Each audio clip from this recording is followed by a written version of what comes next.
Once upon a time. Welcome to Australian Book Lovers, your destination for imagination.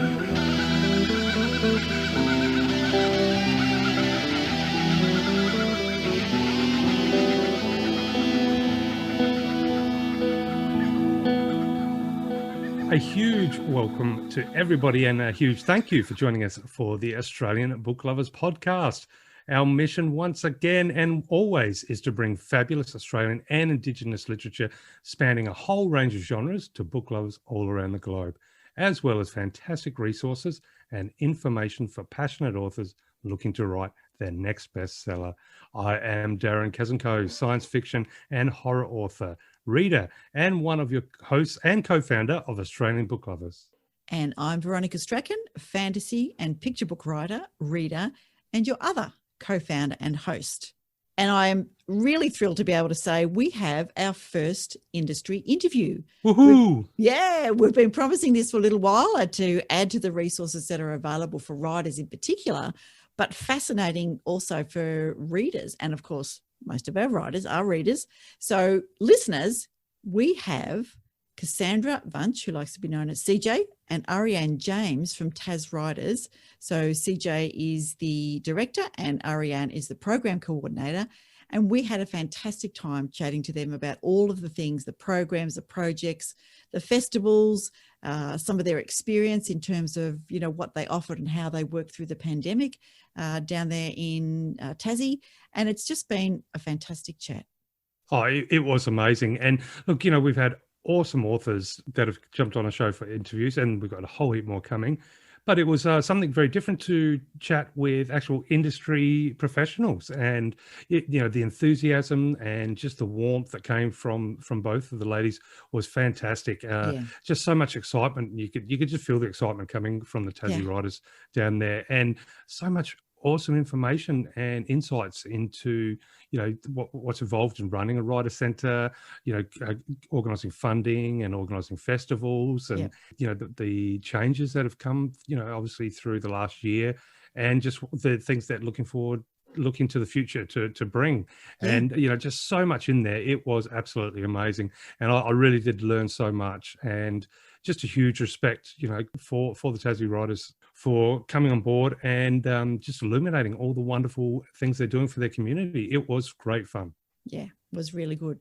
So without further ado, and without us faffing on too much at the beginning, let's jump into our fabulous interview with definitely. CJ Wunsch and Arianne James from Tas Writers. Yes, and to all our listeners, I hope you enjoy it, and we will see you on the next podcast. And here is our very first industry podcast special.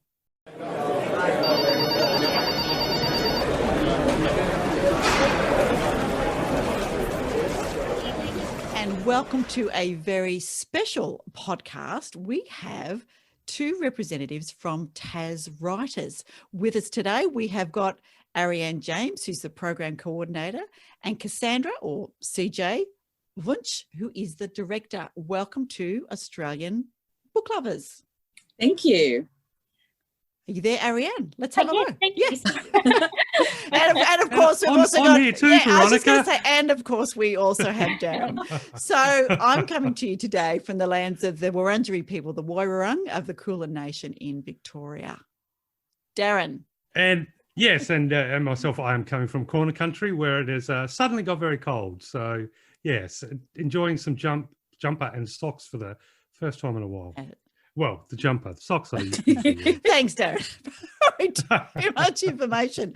All right. CJ, where are you placed today? Where are you? We are coming from Hobart, Nipalina, on La Truita, Tasmania, on the lands that were inhabited by the Muanina people, who unfortunately cannot share their stories with us due to being wiped out by colonial action. There is a lot to answer for, isn't there? And while there's some good steps happening, telling stories, and I know, you know, from checking out your website that you do have some, you know, fantastic programs. You've got an emerging Tasmanian Aboriginal writers program happening. That's right. Etua is an award that was conceived during the previous director's administration. So that's a Chris Gallagher brainchild, with the idea that the telling of stories and the sharing of those cultural connections builds empathy, it builds community, and it builds relationships. And we really wanted to encourage Tasmanian Aboriginal storytellers to share their perspective and try to engage and make those connections so that, you know, you can build that sense of community together. Yeah, fantastic. Really good.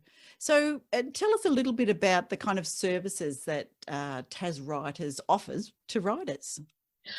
Well, TasWriters was originally conceived as the Writers' Union, and that was about 21 years ago.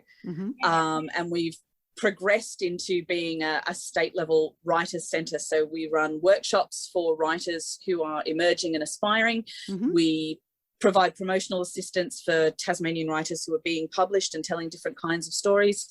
And of course, we run the Hobart Writers Festival, which is a biennial festival at the southern end of the island. Outside of that, we sort of operate as a touchstone for all kinds of information, and we build services based around what we're answered. I have a real problem saying no, we can't help you with that. That's okay. So quite a lot of the services. So the list of your services grows. It does. Quite a lot of the time we come up with a service based on a phone call. Somebody will ring up and go, "Hi, I'm looking for help with X," and I'll go, "Do you know, I don't know if anybody's doing that. We should do that. All right. Tell me what you want and we'll work out how to do it." Very good. Any really strange requests with regards to services that someone was seeking? Not strange ones necessarily, although, you know, writing can be a very solitary pursuit. And of course, being solitary, it can make things a little bit interesting when it comes time to open up and allow that work to be viewed and to be looked at by someone else. I think the most fun we've ever had was a very, very nice gentleman, actually, and we are working with them, who was looking for a ghostwriter, but was very uncomfortable telling us exactly what the piece would be. Oh, right. So, yeah, that made the search for a ghostwriter interesting. Help me with my secret. Yes. But we got there. We got there in the end. We did. Yeah. We actually get a lot of requests from people interested in accessing a Tasmanian literary agent, but we haven't, there is no Tasmanian literary agent. So we always we have to send them interstate. So one of the things that we're hoping to run in the future, funding dependent, as most things are, is training myself and possibly someone else to be that service for Tasmania. Oh, fantastic. So that we don't have to keep declining people. Because we are a very rich literary community here in Tasmania, and it doesn't seem quite right that we can't offer that service. It's such an important role for Australian authors, isn't it? Because so much of our market is outside of Australia. Yes, that's right. Yeah. Yeah, and I think it's a fantastic show of initiative to say, hey, look, we've got no literary agents. Well, let's create them. Yes. Or like you said, Arianne, I'll become one. And I think that's the best way to move forward. It's the only way to do it. The old scenario of biting off more than you can chew and then chew like hell. I mean, Veronica and I definitely know what that's like. And, I sit here sometimes and think, what can we do for the website? Yeah, let's do that. How? We'll work that out. That is the absolute story of the current administration of Tas Writers. Working as long as we go has been exactly very good. But you both have a bit of a history, of course, in writing, and obviously a love and a passion for it. So CJ, tell us about your writing background, I guess. Where have you come from? My writing background, I ran a blog for a long time called 10% Inspired, which was it was a sort of a critique and a review kind of a website about news and politics and movies and basically everything that I was interested in. And then my first contact with the Writers Centre, it was under the name Tasmanian Writers Centre then, was in 2015 when I was one of the young writers in the city. I was in a residency program.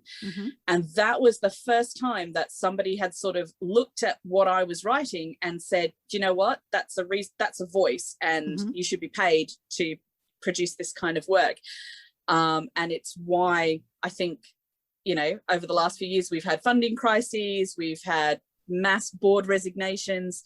Through all of that, all I keep thinking is, who else is out there standing behind a checkout or, you know, doing something else that they don't love, that doesn't inspire them, and they're waiting for somebody to give them that opportunity and tell them that their voice has value and that they should be writing. Oh, that makes the hairs on the back of my neck stand up. That is such a beautiful thought. Fantastic. Yeah. Oh, Arianne.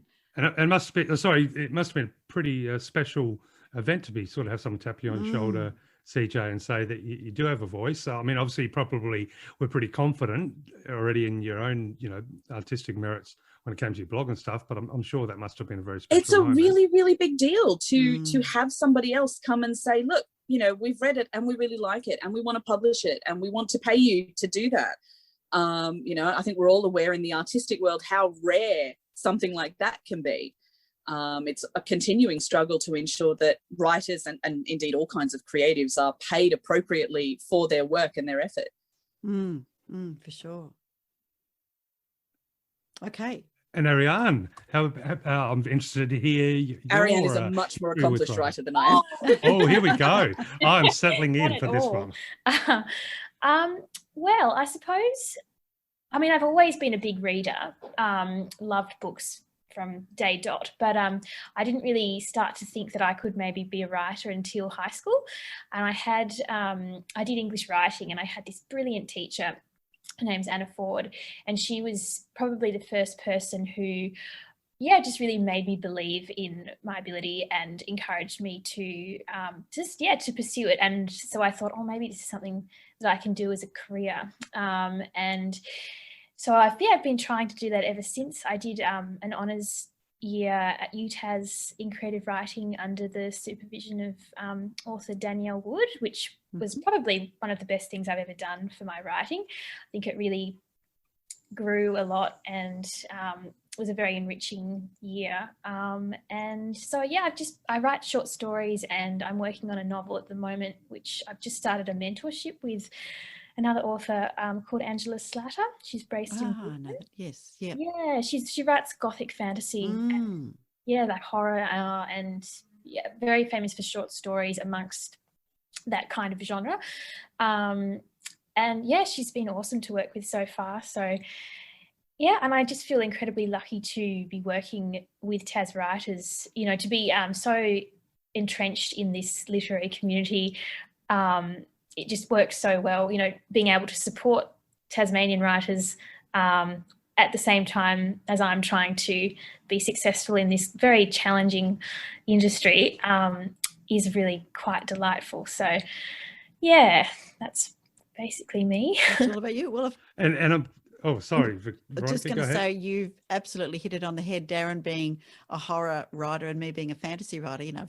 Well, you've just, welcome to the club. That's fantastic.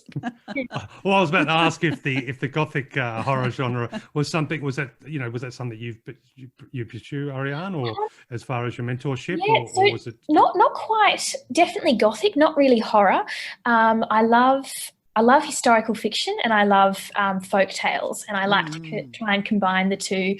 And a bit of darkness goes a long way, I think. So I've actually I'm trying to read more books that go that way and do delve into a bit of horror. I like books that don't that aren't gory and don't, I like the more subtle kind of creepiness that can come through with good writing rather than just blood splatter and that kind of there's something to be said about the hints and whispers in the shadows as opposed to red wine on a white carpet. Exactly. Absolutely. But I'm just curious, I look, I have to profess I've never been, or at this yet, of course, there's always the yet. I've not yet been down to Tasmania, but I'm just wondering, is there much Gothic architecture in the city or surrounding suburbs? I know here in Adelaide there's a little bit, there's a few gargoyles and odd little things that you don't notice until you notice, and once you do, you can never not notice them. But is there any little, strange Gothic little buildings or symbols? They're rather, I don't know about gargoyles. I think there are some gargoyles on St. David's Cathedral, which is one of our oldest churches. But what I find to be the sort of the Gothic atmosphere in Tassie is the really old cottages, which we have a lot of, and yes, spaced very close together. And on a grey, dark day, particularly walking around Salamanca Place, wet cobblestones and those really old buildings, it's got a very Gothic feel with a mountain in the background and the mists coming down. And I'd say it was, sort of just the smaller everyday kind of dwellings rather than Gothic on a big scale. Sounds like the perfect place to be renting out for a writer's retreats for 6 months at a time. I'll do that. As long as you promise that mist to come rolling at least 3-4 days a week. Well, we used to have a cottage that was open for, is it in Kelly Street, CJ? It was in Kelly Street at the top of Kelly Steps behind the Salamanca Arts Centre. Yes. Unfortunately, we don't have access to that anymore. We've done a couple of residencies down in the Huon Valley around Cygnet at a place called Crooked Tree Point. The cottage is owned by Posey Graham Evans, who is most famous probably for being the writer behind McLeod's Daughters. And she very, very generously during the latter part of the lockdown year allowed us to use her cottage as a retreat for writers who needed a little bit of space. It was very difficult to get that alone time necessary to work when everybody's stuck in the house. Yes, most definitely. I know a lot of people struggled with that in the writing community. Yeah, my husband's not going to work. Yeah, the kids aren't going to school, and suddenly I have absolutely no minutes without somebody sort of wanting some attention. So we shipped a number of people down to Cygnet for a week at a time to have that alone time to work on their manuscripts and get some stuff done. Oh, that's awesome. That's amazing. Yeah. And I'm sure it would have made a huge difference for those people too. It was really, really nice, and we cannot thank Posey enough. She provided that cottage at no cost for the centre to be able to run that program, which meant that we could run those residencies completely free for participants, which was really great. Fantastic. Excellent. Actually, CJ and Arianne, that kind of leads into one question I was probably saving till later, but now might as well be as good a time as any. With regards to, so for example, I know you've got a project called Freedom and Liberty in a time of coronavirus. Yes. And which is incorporating, with the support of the council. And you've just mentioned about the writers' retreats, etc. When it comes to Tassie writers in general and their funding and, what you're able to do, how big a role is the council? Is it almost a partnership or a silent partner, or are you constantly trying to source funds from other areas? Just curious as to, how does a writer centre work, and, how can people support it? The funding situation is, as with all arts organisations, I imagine, an ongoing struggle. We are constantly looking for sources of funding. We're constantly looking for, diversified income streams and all of those kinds of very important business concepts as well. Hobart City Council has been extremely supportive, and we would consider them to be a central partner. When we lost state level funding at the end of 2017, we could no longer afford our office in Salamanca Arts Centre. And it was Hobart City Council that came to the table and said, well, look, we have a small suite of rooms in one of our buildings on Davey Street. And we received that office space for a very, very token amount. Very, very token, and sometimes we have to chase them and remind them to invoice us for it. Well, it's always a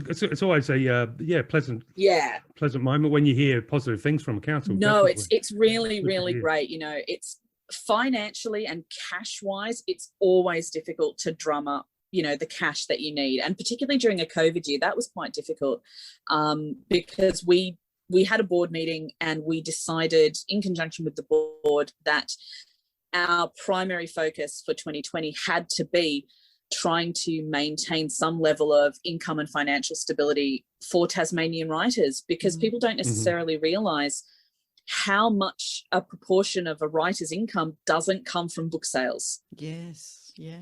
It comes from being able to go to events. It comes from being able to do workshops. It comes from, you know, things that involve going places and talking to people, which of course were completely off the table.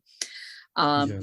For the average book sold in a bookstore for between $25 and $30, the author actually only receives about $1.25.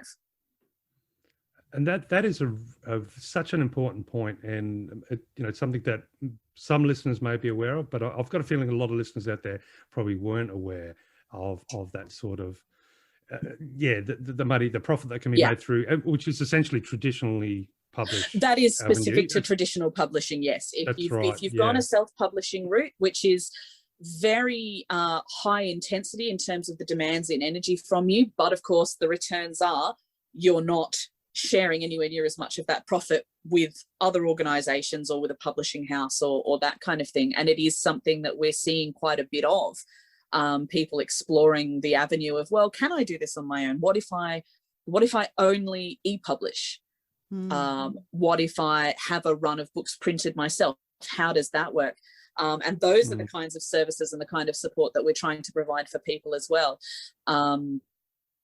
Which is exactly one of the questions I had for both of you was, you know, has the workshops and the various advice panels and I guess projects and subjects that you offer, has it started to drift towards the digital realm as far as self-publishing and ebooks?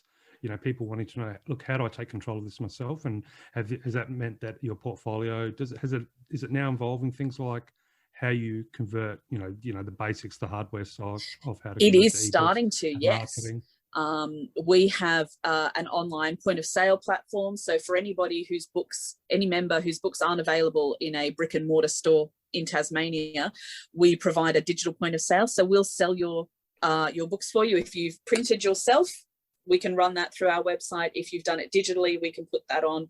Fabulous. The only caveat we have is we don't like to compete with Tasmanian businesses. It's a rough enough industry as it is.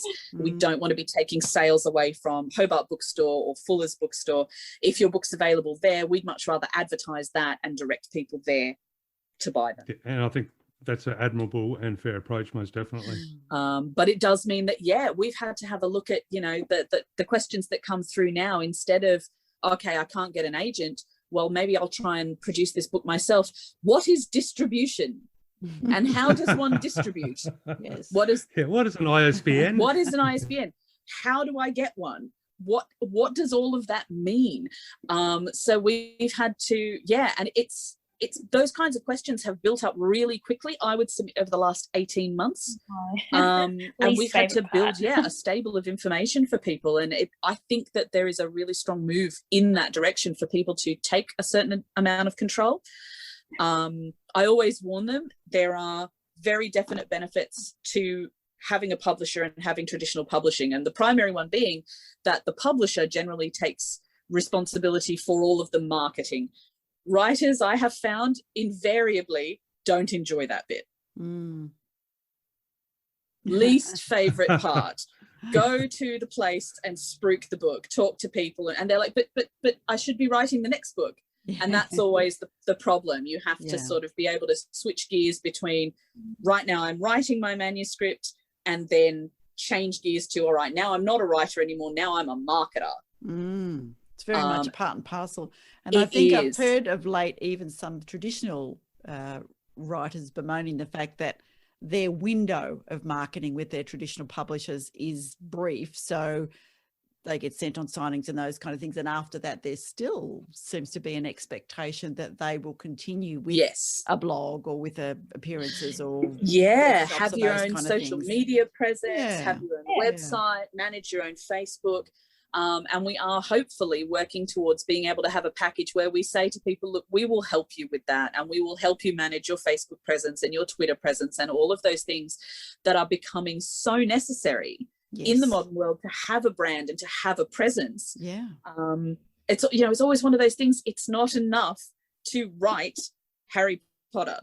No, you have to go through 12 rejections, and you have to market yourself and brand yourself, and you have to be available.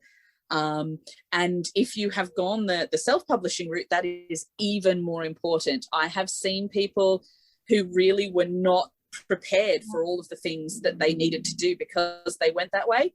But I have also seen people who absolutely killed it because they had a lot of energy and they had a lot of time and they put the legwork in. And you can, you know, the percentages at that point can look very, very attractive.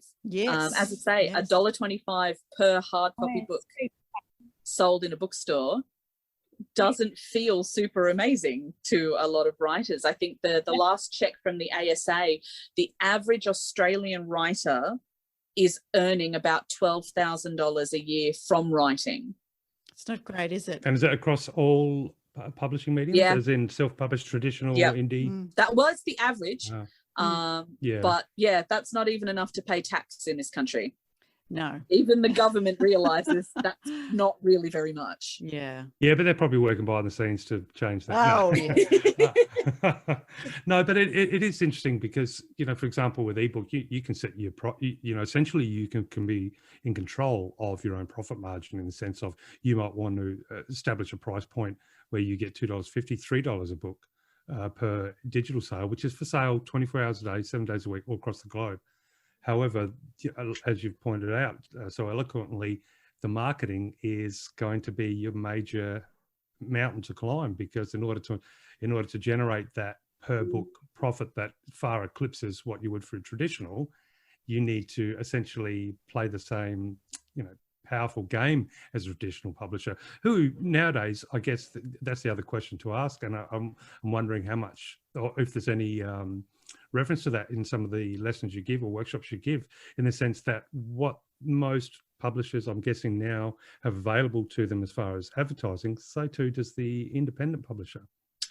Well, I think the primary benefit of a traditional and long existent publishing house, somebody like Allen and Unwin, is all of those relationships that they already have. Like a networking, that networking thing. They have that phone that has all of the contact numbers in it, and they know who to ring. I've got a novel on my desk, and it's going to be the next Game of Thrones, and they know who to call. They know who's going to be interested. I think one of the primary things that new authors, if they're going to look at self-publishing, need to keep in mind is you have to tour. You have to get in front of people, and you have to get your book in front of people. It's probably even more important for them than it is for, you know, writers who are traditionally published. We're running the festival this year. We're contacted by publishers who say, you know, this book's coming out. We'd like to send the author down to, you know, take part in your festival. I would suggest very strongly to authors who are self-publishing or independently publishing, you need to absolutely do the ring around and see if you can get into events. Talk to people, be present. Yeah, that's such good advice. And I'm wondering, this is my last question, because I don't know if I'm reaching back here. I'm being polite, just get so excited. So, for example, if a writer has maybe self-published 1 or 2 books, and then they come to you, CJ, and you, Arianne, and say, you know what, I listened to your advice about, you know, getting out there, touring, getting to events. Can you help me? Can you help me set up a schedule? Is that something that you're in a position like the Writer Centre can do? It is something that we're working on being able to do. As always, there is a million more things that we could be doing and that we would like to be doing, and we have to balance that off against the available staff hours. We are working really hard to try to develop systems to streamline it so that, we can provide as much support as possible for people who decide that, you know what, I want to try and do this my way and retain control of my story and the way that it's going to be presented. For the moment, all we can provide are signposts. We have a whole host of resources that we send people. This is what marketing is, this is what distribution is, and this is how you can go about it. And we can help you to make contact with, for example, the education department if you're writing children's books, so you can do readings in schools. And of course, we will help you run book launches, we do events, we do workshops, and that can all be very, very helpful. But at the moment, because we don't have an income stream for that particular project, it is very possible for us to get snowed under, and we have sometimes reached the point where we just can't take on anyone else. Yeah. Okay. Unfortunately. Arianne, as the program coordinator, it looks like there's a lot of programs set there for young and emerging writers. So is there a really good pool of emerging writers in Tassie? And are there particular streams? Do you have lots of horror voices or lots of romance voices or lots of non-fiction voices? Tell us a little bit about what's coming through. Well, yeah, there is certainly, we've had a lot of interest, which has been fantastic in this young writing program, which we thought we would set up because there just didn't seem to be many workshops that were available for 12 to 18-year-olds. I mean, the older teens, they can probably participate in a workshop for adults, but for the younger kids, that obviously just wouldn't have been appropriate. So we tried to open it up to more younger people. In terms of the genres that they're writing in, I've actually noticed a lot of young people interested in fantasy writing. Nothing wrong with that. Oh, that's excellent. Yeah. There was a lot of interest in our workshop on world building with Leanne Towner and Carrie Linehan. So that was really awesome to see. And just a lot of the exercises that those authors ran involved the kids having to come up with like a sort of describing a town in their book or a streetscape or things like that. And I was just listening in when some of them read out their work, and it was so great to hear just the creativity and the inspiration that they were getting from these programs. And they've been really, often after the workshops, they're leaving with this whole new stacks of handouts and information from the presenters, and leaving really inspired. And actually I was talking to one boy who was about 13, I think, and he was telling me he'd already written this book, and he was telling me all about it, and he was just delightful. And I thought, well, this is fantastic. This is the next generation of Tasmanian authors going about it already. And we can see it's been exactly. It's been really heartening to see, and also so nice that we've now made all these workshops after school, but the first couple were during school hours, and it was really nice actually to see that the parents were obviously very encouraging of these kids to take them out of school for a couple of hours and let them learn about this passion that they had. Wow. That was really great to see. I was going to make a joke just then about it was great to see that they were willing to bludge school, but no. They actually did. With their parents' permission, that makes it even better. Go, you little writers. One child actually said that his teacher encouraged him to go and to WAG class to come to this. Perfect. That was nice. I mean, she wasn't a English teacher, which makes it. That's good. But what an impact on a young writer's life to get exposure to, fantastic authors that you can bring in, and to be in a room with other young writers and get that sense of community. Yes, exactly. Well, that's what I've also enjoyed watching, is the interactions between these children with each other, and just how, I mean, it's obviously quite a vulnerable thing to read out your work to other people, and obviously, there's no pressure to do that. It's only if they would like to, but a lot of them have, and the environment in which that happens has been very supportive, which is just so nice, because, particularly with the younger, we've broken these workshops into two age groups, so 12 to 14-year-olds and 15 to 18-year-olds. And we've actually gotten more interest from the younger age group. Do you take them into schools, or is it all after school work now? It's all after school now, and we've got very luckily, there's a workshop space just outside our office. So they come into the new space on Davy Street, and there's a whiteboard and a big table and plenty of space for everyone. So yeah. So what are your plans for the future? If there's so much going on, actually, let me take that back a bit, because last year, hold that future, that near future, let's look at last year and the coronavirus, and so many things shut down. And I know I really missed going into, workshops and festivals in person, and the online was good. And there were some things, but nothing like networking in a big line. So what did TasWriters do during the coronavirus, and what has that led to for you thinking about in the future? That's kind of where I was going. So take it back a step, then go forward. We looked at the lockdown, and I can remember about a week before the lockdown was actually announced, Shirley Patton, who was going to do a workshop in Launceston for us, rang my office, and she said, "Oh, this coronavirus thing, how do we feel about it?" And at that point, I think Tasmania we weren't sure what was going to happen. And I think there was a very strong feeling that, maybe it's all going to blow over. Mm-hmm. Maybe it's all going to be okay. But we had a discussion about it, and we said, well, how would you feel? Because we have such a high degree of people who are in high-risk demographics. A lot of older people come to workshops. Yeah. We talked about it, and we said, you'd feel so bad if we were contacted by the State Health Administration and we found out that we had been a vector, that we had been a hub for contagion. So we made the decision to postpone that workshop, and a week later, the whole state went into lockdown. Yeah. In consultation with my board, and thanks to a very generous small grant that we received from Tasmanian Health, interestingly enough, we were able to move our workshop program online. So for all of 2020, we were doing 2 workshops a month, completely online. We kept them as cheap as we possibly could to let people stay engaged, because we knew that finances would be a serious consideration with a lot of people in lockdown, and such a huge portion of Tasmania's workforce is engaged in tourism and tourism related industries. So that was a serious concern.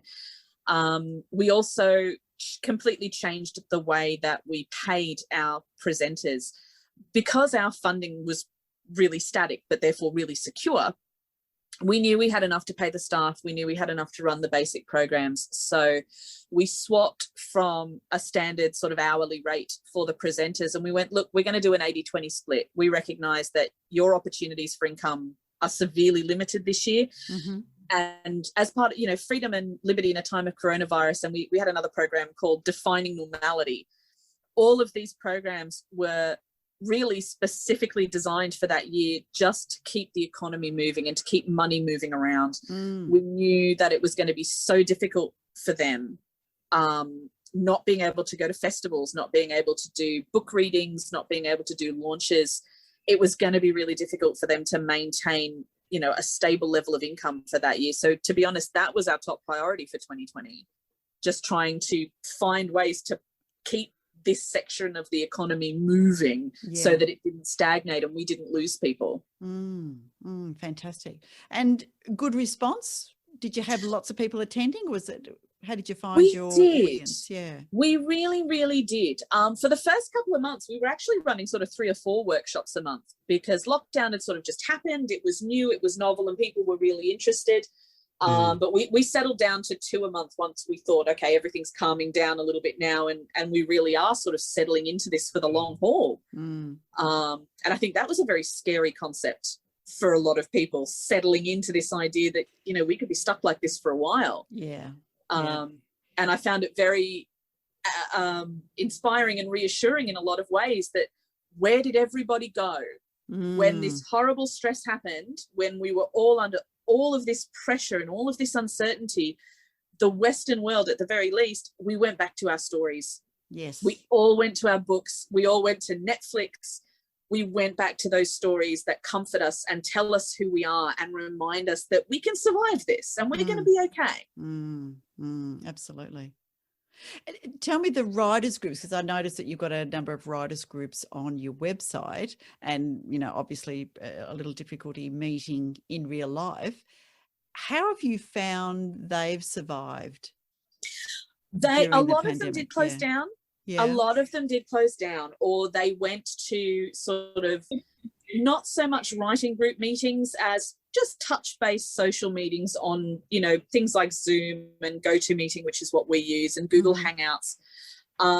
We don't run those writers groups. That's a community service that we provide. We list them, we provide contact information for them, and we help them to network. But those are all run by community members. Oh, right. It's good. So it's still fairly strong. It is. And they were really, really strong. And when we started to open up again, there was a really strong movement back towards, we want to get back in the room together. We want to be able to feel like we have that community again. And it was really beautiful to see that the numbers had not dropped off. Fantastic. This is good. And so how many are you expecting at your next festival? So would that be the Hobart one that's in October? Is that your next one? The Hobart Writers Festival in October, yeah. So the opening will be on Friday the 8th at Town Hall, we hope. We're waiting on confirmation for that from Hobart City Council.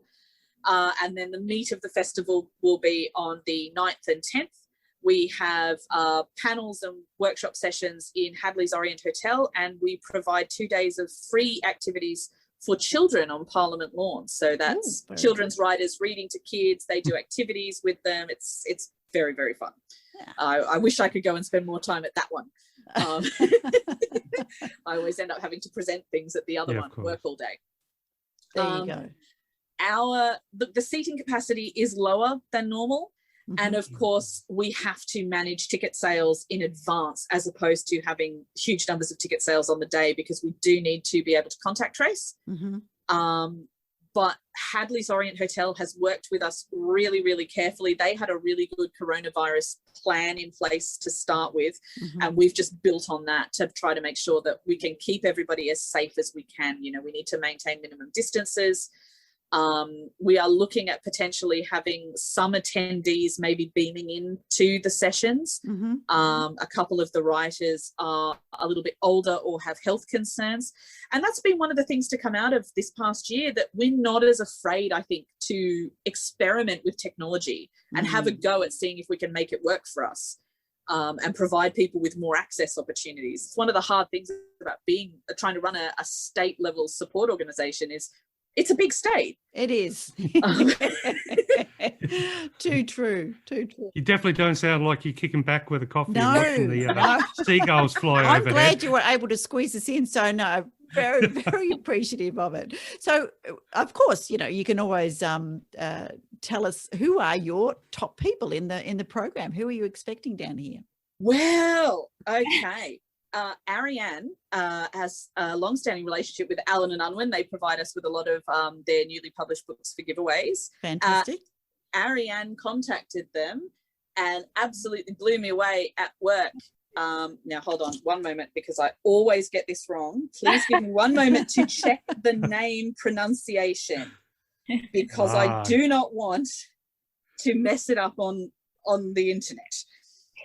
Ursula Dubosarski, who is the Australian Children's Laureate, has very, very kindly agreed to come down for the Hobart Writers Festival. And honestly, in the office, we were beside ourselves. There was much jumping up and down. That's fantastic. We were absolutely beside ourselves. Arianne and I just sat there looking at each other going, did that just happen?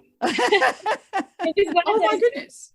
Well, you just assume that they'll politely decline, because, you know, these great people, you know, they're so busy, they're getting opportunities left, right and centre, but so to have them say yes, she'd love to come down was just wonderful. That's good. And who wouldn't love to come to Tassie? You know, as opposed to Darren, I've been down there many times and lived down there for 6 months, so I come back anytime I can get on a plane. I would definitely be back there. It's a beautiful spot. Well, not only that, by the I can just hear how passionate and non-stop you are for supporting the writers down there. I'm thinking, I've got a kayak. It's not that cold yet. I can.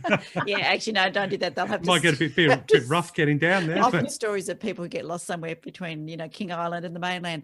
But we do have, of course, plenty of Tassie writers on Australian book clubbers, and two that I, you know, come to mind because I've just read Ben Marshall's The Last Circus on Earth, and Oh, Isn't he lovely? That is just amazing. I love Yeah. that. That was really Ben good. Marshall was one of the writers for Freedom and Liberty in a time of coronavirus.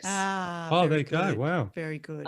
He's very, very, very good. And actually, the public showing for the piece that they wrote is on Friday. So I will be going to see it performed. It was a script, and I'll be going to see it performed for the first time on Friday. Oh, fantastic. Really Oh, good. you just said a magic word there, script, because that is another question that popped in my head for when it comes, because you did mention, like, for example, you know, one of the benefits of going with a traditional publisher is they may come across a story and go, oh, that's the next Game of Thrones. And so I think, you know, straight away, the possibility there also of television or movie rights, etc.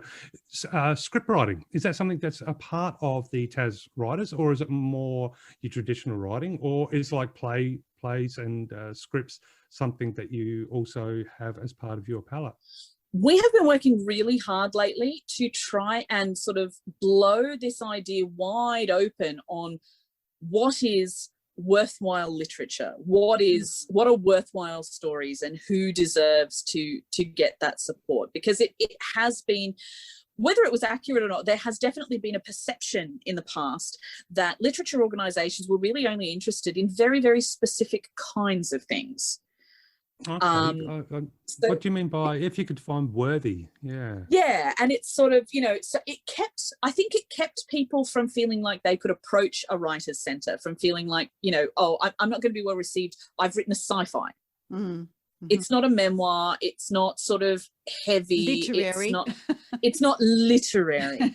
And we're really trying to push back against this idea that there's some kind of arbitrary line between those stories that have value because they're literary and those stories that have value just because people love them.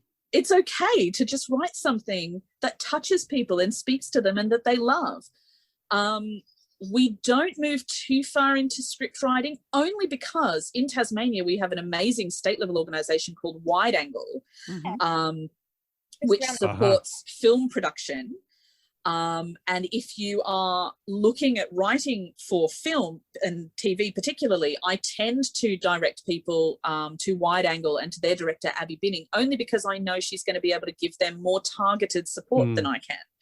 Oh, that's great that there's a dedicated area there for movie makers and people that want to get into script writing. And of course, Australian Plays, which is now transitioning into its new life as part of a federal, a national level institution, was located in Hobart. So if you were writing for the stage, quite often we would suggest that, you know, that was actually the more appropriate person for you to contact, just because if you're working in a niche like that, you're going to have better information than I do. You're going to have better contacts than I do. But we're very, very strongly of the opinion that all kinds of storytelling have value, and that it's about those connections that happen between the writer and the person consuming that story, and then between groups of people who consume that story and then get to talk about it. They've had this shared experience where they've shared this story together, and now that's a connection. That's something that made them feel the same thing at the same time, and I think there's a great deal of power in that. Yeah, I'm so glad you brought that up. I'd hate to think that there was writers out there or people looking to write, or maybe even just beginning the journey, that think the story they're going to write has no value, or maybe, you know, it's fun to write, but it's not worthy. It's not like, as you said, Veronica, not true literature or something. I'd hate to think that that's any sort of, you know, feeling that writers or potential writers out there have the capability of feeling, because it's, as you pointed out, CJ, it's, as long as someone reads it and enjoys it, that is the number one goal. I can't imagine what the other goal is. Absolutely. You know, it's been a little bit of a road. I think in the past, potentially there have been sort of lines drawn between what was going to be literary and what was going to be, you know, it's sometimes referred to as genre fiction. You know, it's sometimes referred to as pulp. But the reality is, you know, a huge amount of emotional energy goes into creating these stories, and they produce a huge amount of emotional energy at the end. As long as people are reading them and loving them and having those experiences, that has value. Absolutely. Absolutely. And I mean, I can just imagine that if someone out there didn't quite agree with you and decided then that they were going to aim for something that would be considered literature, well, then they're not being true to the story or themselves, are they? So therefore, the finished product cannot be anything that can be enjoyed, and probably fails on all fronts. Look, it's one of those things. I find that people can pigeonhole themselves. They can put various strictures on themselves and feel like there are things that they should be aiming for. There is a place for all kinds of stories. And the popularity of all manner of things really speaks to that. You know, you will have nonfiction coming out that is very, very heavy, and that is important. Things that happened in the past, memoirs about things that people experienced, those are really important, and they can help shape the way that we talk about all kinds of topics, and the way that culture responds to things. But there's absolutely a place for something light and something fun and something that rejuvenates and just gives you joy. Yeah. We've just finished a lovely panel with a group of Australian romance writers, and they are absolutely prolific, and as a proportion of the published works world, they are on top every time. And nobody produces like romance writers. That's it. And it's light, and it's inspiring because it entertains and it's uplifting, and you go, yeah. When you do write a little bit of dark fantasy, it can be a little bit on the downside. But these writers knew their stuff, and you know they are prolific, and they know their genre, and they know what their audience wants, and they know how to produce great quality work. So yeah, it was very interesting. Well, it is one of those things, you know, the number one response, I think, in various methods and ways, but the number one response you'll get from writers, if you're an emerging writer and you say, how do I become a good writer? What will make me a great writer? And the answer is always some version of just write more words. Yes. Keep writing words. Yes. It is a practice. It is something that requires a whole lot of effort and a whole lot of energy. And the more words you write, the better at writing you're going to become. And, you know, if nothing else, romance writers churn them out like you would not believe. I have a couple of friends who are in the romance writing genre, and I look at the amount of stuff that they produce over a sort of an 18-month period. It absolutely blows my mind. They are certainly prolific. Tell me a little bit of a sideway, and also, of course, go to TasWriters courses and learn more about writing. That's yes. What you put in there. Sorry. Can I just go a little bit sideways and talk about audiobooks and talk about oral history? And I wonder, you know, where and in particular in thinking about, you know, the Indigenous custodians of our land and the strength of their oral history and surviving so many thousands of years. And then we've got audiobooks. So where do you see, Arianne or CJ, where do you see the future of audiobooks and oral storytelling? Is there something there that we could do or that we should be doing? I think it will grow organically on its own. And I think the accessibility of it, and not just in terms of, you know, people who might find, you know, a copy of Lord of the Rings a little bit intimidating, something that size, but just the physical accessibility of it, being able to listen to it in the car on the way to work, being able to have it going while you're doing something else. I think that it is absolutely unavoidable that sort of area of activity is going to expand. I think it makes stories so much more accessible to so many more people, and generally speaking, the price is really, really reasonable. Yeah, it's so, like, compared to just buying your average book at a bookstore, the cost of an audiobook, or even, you know, you can rent them at the library as well for nothing, just like you can rent a normal book. So yeah, it's increasing that accessibility yet again. I know for me, I always prefer to read a physical copy of a book. But it's something that I think, I mean, you know, on long car trips, it'd be excellent. Yeah. And I'm someone who suffers quite terribly from car sickness. So I've never I've never been able to read in the car, which has no. I am with you, Arianne. I can sometimes read a little bit on a tablet, but I cannot read my paper books. It's tragic. It is, isn't it? I know. So yeah, no, excellent for that. And I mean, yeah, we haven't actually really thought about audiobooks so much at Tas Writers, but it might be something that we have every month. We have on our blog, we do a recommended reads post about, so we'll feature an Australian recent release, a Tasmanian recent release, a kids recent release, and a Tasmanian classic. And we could do something similar with audiobooks, potentially, feature some new one, or even I mean, obviously podcasts are quite different to audiobooks, but still, but they're, it's again in that audio realm. And I think we used to, a couple of years ago, we would feature specific podcasts that were relevant to writing or Tasmanian stories. And I think that would be nice to get back into. There are some good podcasts, because of course my brain is thinking I'm very much a project and change manager still in my background, and I'm thinking you've got this arts and theatrical, so you've got people who can speak beautifully.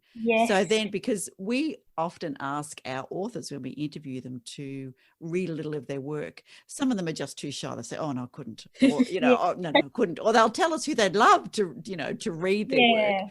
But to have somebody who is trained in voice to then, because that's often the biggest cost in putting an audiobook together, to be able to, even just give snippets or read short stories or, do first chapters to encourage people to buy a book. It's a great idea. There you are. Look, I've given you another project. Think about it. Arianne, you're in the office. I need you to write that down. I will. Great community collaboration. What I find strange and wonderful about audiobooks and podcasts to a certain degree, but more so audiobooks, is, growing up with technology, from say the TRS-80, the VIC-20 and Commodore 64, Commodore 128 and Nintendo, and then PC computers starting. And I was sure that, by the year 2001 at least, we'd have our own hovercrafts and, 2015, hoverboards at least. Yeah, or 2015 we'd be holidaying on the moon for sure, or at least being able to afford trips where you could go into orbit. And yet here's, with all the technology in the world, and yes, we've got astounding stuff. I love my VR and everything, but the explosion of audiobooks has just gone to show that with all the technology in the world, people love storytelling. And I think, especially from my experiences talking to people, is how many people don't read books for whatever reason. It may be time restraints. It may be that, they're a little bit, they're literacy. Intimidated, or even literacy to that degree, have dived into the world of audiobooks. And, and so I think it's almost like a primal thing. It must be that, obviously storytelling was probably one of our very first methods of communication, probably happened around campfire and maybe, a few symbols on the walls. But, and of course, what's the first thing? How do we learn our languages? By when we're little babies, the stories are read to us. And then, so I think it's a full circle, and here we are. Stories are popular, more popular than ever, and the idea of audiobooks is just it's just a bit of magic, really, when you think about it as writers. It's exploding around the world. Who would have thought? We have a real yen for the importance of stories on a deeper cultural level at Tas Writers. Our vision statement is to build an environment where writers are recognised as powerful drivers of culture. Oh, I like that. I'd like that on a T-shirt, please. You need your merch store happening. Yeah. The stories that we tell and the way that we conceptualise the things that have happened, our triumphs and our tragedies, the things that we are profoundly proud of, and the things that hold a great deal of shame, they all come into our stories, and we tell them and we synthesize them into this paradigm that we can understand and that we can use to teach our children who they are and where they came from, and to build that sense of community. It's part of why Etua and the Hidden Stories program for Aboriginal writers is so important to us down here, considering that my father went to high school in New South Wales, and he was taught in high school that there were no Tasmanian Aboriginal people. Yeah. That they didn't exist. They were gone.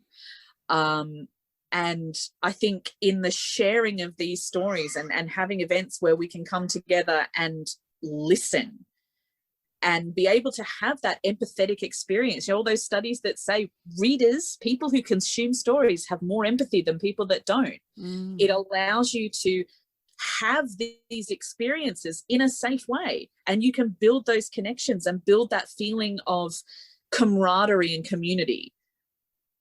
Yeah, it's incredibly powerful. I'm just looking at the quote that I've got on the desktop of my computer, which is, words are sacred.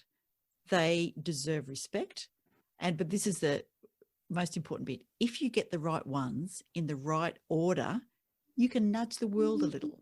And I think that's how beautiful. Yeah, absolutely. That's from Tom Stoppard. And that's just, I think that is exactly right. And whether the world is a little entertaining, a little educating, a little empathy, words are incredibly powerful. Yeah. So what are your plans for the future? Let me get you back on that one. When is your book coming out, Arianne? Oh, yes. Wow. And Arianne, yes. when's your book coming out? Yeah. Oh, well, I mean, I'm in the process of editing, which is always very time consuming. Yes. I can't see it coming out for a couple of years, I don't reckon. But, Oh. And so are you Does it have a going? working title? Yeah. I won't. It sort of does, but it's You don't have to share. Don't feel any pressure. That's okay. So it's been it is an ongoing, very fun journey, also very frustrating, as I'm sure you can all understand. Yes. Being writers and stuff. But yeah, we'll just have to see what happens. I'm sure it'll be fantastic, and the journey, I'm sure, will be full of surprises, and I wish you all the very best for when it comes out. Well, thanks so much, Darren. Future plans. So the biggest thing probably conceptually that happened to us last year with our online workshops is that we had someone attend a workshop on environmental writing from Dr. Lisa Gershwin from Washington State. Oh, wow. Long way to come. And a long How way. did they find out about that, I wonder? Through Lisa, I believe. It was, somebody knew somebody who knew somebody.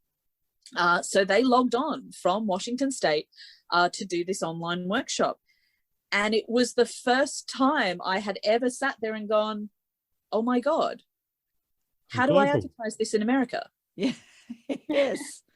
Yeah. Because it was not, because we didn't do online workshops, we didn't do anything like that before. It was never a thought that had occurred to me. I doubted it ever occurred to any previous director at TasWriters, simply because it wasn't within our scope. But with technology, it is now.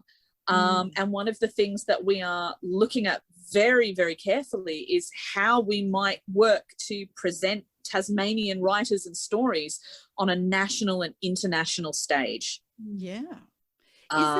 Is there any, and coming from a health background where we're always trying to replicate things at each different state of come, is there any movement for TasWriters to get together with Writers Vic and Queensland Writers and Writing WA, so that if your expertise is climate fiction and Queensland is adaptable, there's the work that they do around book to film stuff. Now, is there ever a thought of a collaboration so that if something fabulous is on in TasWriters, you do have an online presence and we can say, can you advertise that on Writers Vic and say this is what we're doing? We actually have all of the state writers' centres have what we call the National Writers' Centre Network. Up until 2020, we met once a year, normally in South Australia, actually. There you go. At the South Australian Writers' Centre.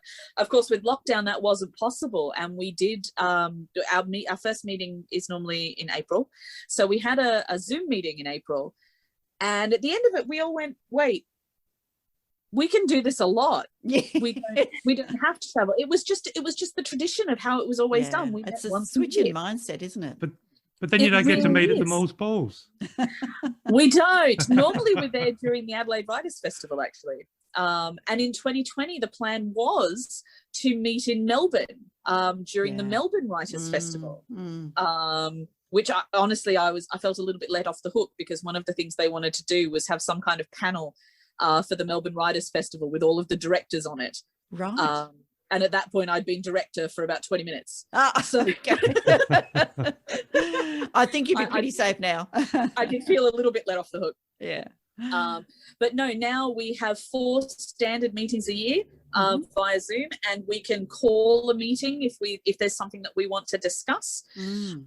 We have reciprocal advertising arrangements, so we're always advertising each other's events, particularly if they're online and they can be attended. We also have reciprocal membership arrangements. So if you're a member of Tas Writers and you're looking at attending a digital offering by the Queensland Writers Centre, for example, you need to let them know that you're a member, because you will get member rates. And we are the same. If you happen to be a member of Writers South Australia or Writers Victoria or any of the state writers centres, you just have to let us know and you get member rates. You don't have to join. That is excellent. But of course, now that's going to mean that I don't have any time for my family or my writing or my editing, because I'll be on courses all the time. I do have a little bit. Some people have to intervene sometimes. Say, I think you've learned enough. Stop. Do the writing now. But that's I'm a little bit like that with projects. I'm a little bit like that with projects. It's sort of, we can't do any more projects until at least one of the ones on the board is finished. Or you get 2 boards. But isn't it fascinating and look, lucky to a certain degree, but also wonderful that, unfortunately, yes, as a country, we went through the lockdowns and life did have to make, we did have to make drastic changes in our lives. And unfortunately, a lot of businesses and a lot of situations, just by the nature of their structure, probably weren't able to adapt. And yet for other, structures such as the Writers Centre, it's had its negative aspects, but yet at the same time it's allowed a huge growth spurt in a completely different direction. And like you said, CJ, basically opened you up to the world, whereas before it was perhaps more local based. But now, by way of having to utilise technology and Zoom, etc., and expand to the online, I suspect, all these wonderful new opportunities will sort of rise out from the ashes of this COVID. Oh, it absolutely blew my mind. I can remember sitting there for sort of half an hour thinking, you can't ignore that. Somebody from the other side of the world logged on and did a workshop with us. Now, in fairness, it's only happened once. But also, in fairness, I didn't advertise any of those workshops in America. They just found us somehow. So it is part of our plan going forward. We are hoping, and maybe you'll be able to provide a little bit of support and insight for us, we are hoping to run a podcast. Excellent. That will be advertised nationally and internationally in English-speaking countries to platform Tasmanian writers and stories. Arianne's going to be our interviewer. Excellent, Arianne. Very exciting, but it'll be a big learning curve because I've never done anything like that before. But, well, you can absolutely. We're on the learning curve ourselves, but you're more than welcome to ask us anything. But the first thing I'm going to ask then is, as soon as your podcast is ready, or even just before it's ready, commercial, get one happening, and it'll be so fantastic for us to be able to include a commercial or advertisement on a regular basis Happy on to our drop podcast. it into all of our podcasts and say, absolutely. Oh, thank you very much. That's very kind. Or maybe we'll produce a commercial for you. Who knows? We'll see. And of course, you're more than welcome to have all the Aussie authors down in Tassie, and particularly the Indigenous authors. Really encourage them to put their books on Australian book lovers. It is another platform for them to promote. And what we've found is that it's the podcast that really is drawing people to the site. And, Darren can talk to you about the statistics of the site, but it's people love listening to Aussie voices, because so much of our media and our entertainment comes from the US or the UK, and it is lovely to hear those Aussie voices talking about local products, talking about books, not always that happen in places that we know, but there's nothing better than reading something that happened in Hosiery Lane in Melbourne. I think I walked down there the other day, or I know that shop, and it's just that sense of connection and the storytelling. So we are really happy to support you. And yes, please send us some little cameos and advertisements for all of your stuff, and we're happy to drop those in. And, Thank and I you. think That sounds amazing. And the absolute enthusiasm that has exploded from Tasmania while we're having this this podcast, I'm sure our listeners cannot avoid that. And anybody out there that's listening to the podcast that is already part of or a member of one of the Writers Centre, I have no doubt they're going to be jumping on the web to see what sort of events Tas-Writers has got coming up now that they realise that they can be a part of it and not as part of a national group, so to speak. And of course, those people listening that may want to be a part of Tas-Writers as far as some of the workshops they've got and are in different states. Now they're aware that all they have to do is join their local writers association, and then there'll be no problems in being a part of Tas-Writers. So you might need that second whiteboard. Yeah. Oh dear Lord. So good luck with the Writers Festival in particular. Absolutely. And then what we usually do is say to people, where can they find you online? And so is the Writers Festival all the information on the Tas-Writers website? We haven't had a program to publish yet. That should be out by the end of June. Lovely. We will have the program and the first round of early bird tickets, which will be all day tickets. One of the things that we're really very careful about when it comes to events like this is keeping the tickets a manageable price. Mm-hmm. There's a very strong feeling in Tasmania that in a lot of instances, the local community is sort of priced out of their own cultural events. Yeah. Yeah. You know, yep. It's a wonderful thing for Tasmania and for our economy to have people come down to enjoy everything that Tasmania has to offer. And we love that. We love it when you come down here and spend money too. Yes. But it's very, very uncomfortable sometimes for Tasmanians to realise that they can't afford to go to things that really are their cultural events. So we're really quite sticklery about trying to keep the prices for the festival down. Nothing is ever over $25 to attend for an event. Mm-hmm. Now, CJ and Arianne, if one or two members of the Australian Book Lovers foundership, which I guess is either myself or Veronica, kind of narrows it down a bit. If either of us do make it down to Tasmania for that event, can you at least guarantee a trip to see? I want to see this rolling mist down in these cabins. Absolutely. Yes. Absolutely. We'll show you all the cool stuff. Very good. And where else can people find Tas-Writers online? Give us all your places. We have a Facebook presence. We're just under Tas-Writers. We do have a Twitter account. We are not as active with it as we should be. Us Tasmanian writers love Twitter, though. There's a lot of Twitter activity and we need to be better about that. Writing community is strong. Yes. We have a Tas-Writers Instagram account. Mm-hmm. And, of course, you can always find us at www.taswriters.org, which is our website. Fantastic. And an upcoming podcast. And an upcoming podcast. And soon a podcast of your own. I really love that. That sounds fantastic. More voices out there. So to CJ Wunsch and Arianne James from Tas-Writers, thank you so much for your time. It's been fantastic. I've learned a lot about not only Tas-Writers, but about writing in general, about how to put workshops on during the coronavirus, what the future is of writing, and lots of emerging young writers. More power to the fantasy group. I didn't say that. More power to all of you. So thank you so much for your time. Well, thank you very much. Yeah. And may I say that there's one of the great gifts that you can get on any given day is the gift of absolute motivation. So thank you so much for that gift today. Thank you very much. And Arianne, I'll say thank you particularly for being the first Writers Centre to respond back to us and get your booking in. So you guys are number one. Oh, wow. Thank you. All right. Take care and thanks, everybody. Bye for now. Let's meet again where magic happens.